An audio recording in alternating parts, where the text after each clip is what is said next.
Doutor, eu vou chamar agora a Maria Roseli Guisman, que é a presidente da Associação Brasileira de Magistrados, Promotores de Justiça e Defensores Públicos da Infância e da Juventude. E aqui cabe uma explicação. Ela falou respondendo a um questionamento do senador Jaime. Agora, na sequência, ela está naturalmente inscrita para fazer, como todos, a fala da réplica. Ou alguma ponderação que julgar necessária. Sim, obrigada. Eu gostaria sim de fazer. Com relação eu não estou aqui para...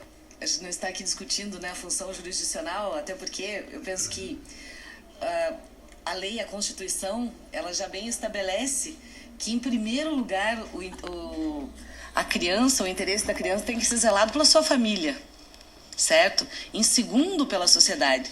E somente, por último, e em terceiro, pelo Estado.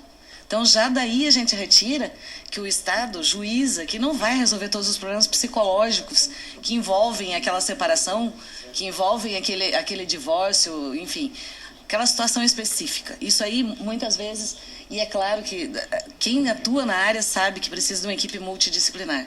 Sem ela, não é possível mesmo que isso aconteça.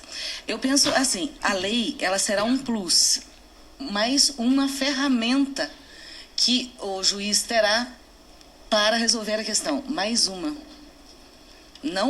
Essa lei não vai resolver, no caso não é lei ainda, não, esse projeto de lei, ele não vai resolver a questão familiar. Mas, com certeza, eu vejo como uma ferramenta muito útil. Eu vejo aqui que nós temos, como na área da infância e juventude, temos um mito, que é o acolhimento institucional versus aquela entrega da criança em situação de risco para uma família acolhedora. É um mito. Todos dizem isso, não funciona na prática, não é possível. Eu acho que na cabeça da maioria dos operadores do direito é assim, guarda compartilhada realmente não funciona, é complicado e tudo mais, certo? Porque isso demanda o retorno da parte para o judiciário o tempo todo. Para o sistema de justiça, vamos dizer, não é só para o judiciário, para o escritório de advocacia, né? Para o Ministério Público e para o juiz, no caso. Então, eu penso, é uma ferramenta, mas vai resolver tudo? Não vai. Com relação à classe social, eu acho lamentável que se pense assim, porque até em cidades menores, essa guarda compartilhada, ela existe, e ela existe de uma forma muito rudimentar, mas ela existe. A criança, ela vai na casa da avó, do vô, o tempo todo ali.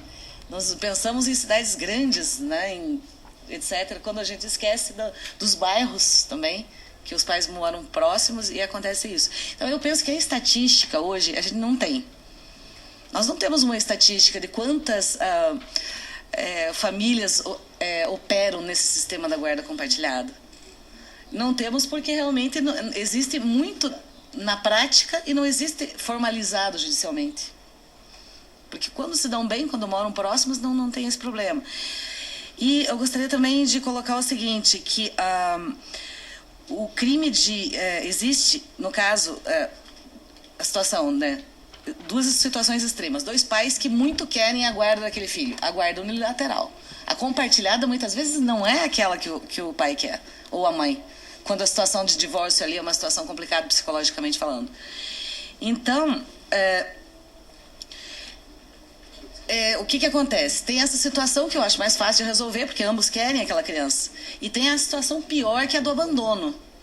O Estatuto prevê como crimes em espécie, o Estatuto da Criança e do Adolescente, o abandono, não só material, como o abandono moral e o abandono afetivo. Ou seja, isso configura crime, detenção de 6 meses a 2 anos, salvo engano. Então, é crime esse abandono também. Mas o Estado tem que vir por último, eu sempre digo, primeiro é a família, depois a família não resolve entre si, a sociedade, e por último apenas que o Estado deve intervir. Então, eram só essas considerações e eu agradeço a palavra. Muito obrigado, a doutora Maria Roseli.